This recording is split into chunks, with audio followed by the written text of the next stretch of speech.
Hi, good morning. I'm Charu Lamba, host for today for ETRetail Cafe by ETRetail. To give you some Monday morning motivation, we have with us Karthik Balagopalan, who is running the show at PUMA these days. Hi Karthik, welcome to ETRetail Cafe. Hello, good morning. Karthik, you have been a part of PUMA for a very long time. But before we start your PUMA's journey, I want to understand from where do you come from, what was your childhood like, and inspired from since childhood to be a part of the retail industry. How was it like? Right. First, thank you. Thank you for having me. I'm very fortunate that my childhood was spent in various parts across India. So I'm really coming from no fixed address. I come from a close-knit family of five, very progressive father and three very strong women, mother and two elder siblings, who I consider forces of nature. So female fortitude at the finest. Major part of my schooling was actually spent in Bombay and Calcutta. So, of course, experiences associated with my stay there are etched in my memory. I do what most kids do, which is play, be job, carrot time or what studies, and never grow up. So, I think post-schooling life has really been a series of lucky accidents for me. Okay. And very, very grateful to that it brought me to where I am today. So here you are at PUMA. How your journey in retail started? Were you always inquisitive about retail, or it happened by chance for you? Right. I was very, very, always very passionate about sports. So I always wanted to be part of the sports and sneaker industry. So retail was a happy consequence of that. So when PUMA entered the market in late 2005, I was very excited because obviously the brand, it had tons of sporting heritage, iconic sneakers, and I was a big fan. I am a big fan of Boris Becker because I used to play tennis and I watched him ever since 1985. So of course I jumped at the opportunity. I'm extremely fortunate that the people then gave me the chance to work in PUMA, and the responsibility to set up retail infrastructure. So that's how my career as retail really started. But I was reading it somewhere, you were part of CBG first for a few initial years. Correct. Yeah, I was part of tobacco, very different industry, for about 2.5 years. But it taught me the ropes of sales and distribution in upcountry markets in India. So again, very happy for that experience. But I was always very keen on getting out and joining sports. And like I said, series of lucky accidents, right? So Kuma came in and it's been great ever since. So PUMA had been since the brand started here in India. How have you seen the consumer preferences, the specific category evolving here in India? Because at that point of time, there were many less people who were actually wanting to try such clothes, expensive shoes, or maybe there were a few brands which were already dominating the market. For PUMA to make up space for itself, how difficult was it for you to create a space for the brand, to grow the brand, and to grow the aspirations of the consumers? Right. I think it's a great question. We were actually 10 years late into the market compared to our peer set. And right now, over the last 5 years, I think we have emerged as the market leader. So from being a late entrant to a dominating market leader, I think the journey is amazing, right? And I think our approach to India has always been anchored in the belief that India needs an India-specific approach. So across product sourcing, across marketing, and across distribution. So I think across all these fronts, for example, in product, right? I mean, we are not only a commercial subsidiary, but also a design and commercial subsidiary. So we design and source more than half of our assortment in India, keeping the Indian consumer specifics in mind. When it comes to marketing, we not only have our global ambassadors and assets, but we all the strongest roster of Indian ambassadors and assets, right, in the market. So I think the ability to be relevant to the consumer and engage them and be meaningful is what's really set us apart. And of course, in distribution, India doesn't really have a developed wholesale market. So we had to come in and kind of set up the retail infrastructure. And we didn't do retail at the expense of online. We did it along with online, right? So it's like now more than nearly 50% of our business is online and 50% offline. So it's I think across these three fronts is the way we approach the market in the country. And honestly, I think when PUMA came in, we really injected a tank full of fresh blood, right, in the market. And very happy to see, I think the pace of change in the market and progress is quite honestly been seen. I think it's a far cry from where it was a few years ago, and I cannot wait to see that. Oh, nice. So you have nailed the online and offline both the games together. But I'm very sure when you started the journey 19 years back, the challenges must have been different for the industry as compared to now. So what were the challenges at that point of time, and what are the challenges at this point?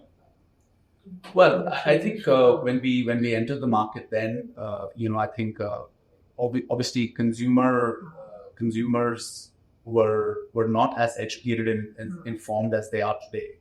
Right? I think today where they are is they are really let's say India and Indians have leveled up big time, right? So which is good for us, and I think sport participation 10 years back versus today is again different. Would again just want to remind you, we are a sports brand, so obviously we came in and the sport participation, the rate at which it's growing, I think it's really amazing for us to see. And I think where we are going to be again here today versus where we are going to be 10 years, I think the acceleration is really encouraging for us. So, Karthik, you started your journey, almost your career journey with PUMA only.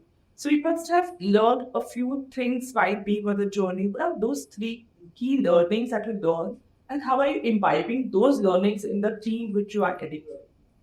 Right. Great question. I think for me, let's say it's also born out of the experience that I've had during this journey. And I think they basically, I think we become the teams that we build and we hire, right?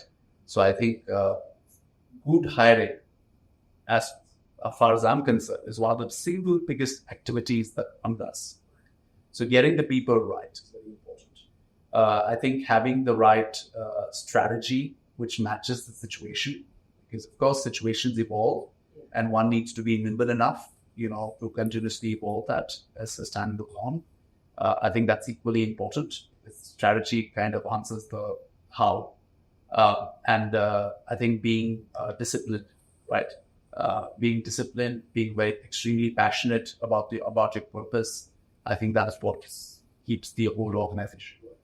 So when you touched upon hiring the right talent, what 3 qualities do you look at by hiring the talent?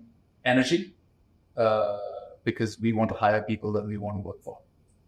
I think clarity of thought, words, and action, because I think that forms the basis for outsized returns, and integrity. Okay. So when you talk about the challenges, when you get a person in the team and the person is not able to gel with the team, what sort of activities do you put in to make sure the team is the perfect team for the future? So first of all, we hire slow. Right. So we ensure that the people that we get on are well suited to the organization. Right. I mean, they must fit into the industry, then fit into the brand, to what let's say the brand values that we stand for. Very important. However, of course, you might always not get it right, and in such cases, I think you work with the person. I think you give them extra love, and then try and have a very open, frank conversation, feedback, because ultimately feedback is investment, right, in the person, and you kind of walk with them in the journey to prove that you want to see. However, if it doesn't work out, but more often than not, it ends up being a situation where actually we end up benefiting as well as the brand. So we tend to always start with the trust that the intent is right. So when we have touched upon the human resource part, I want to touch upon the technology part of you. When we talk about technology, we have seen the technology is evolving at a very fast pace. When PUMA started, online was not the thing at that point of time. Correct. COVID actually accelerated the omnichannel world and online offline integration in a better way. So how within technology is moving at a fast pace with AI coming in, lots of more tools happening. How do you see technology shaping the future of PUMA? Technology is already underpinning everything, right? It's changed. It's here. It's changed the way we do everything, from the way we meet to the way we meet. Right. So I think one needs to really look at technology as an ally for. And I think what's going to happen is that with the advent of technology, I think it will unleash like creative energy like never seen before.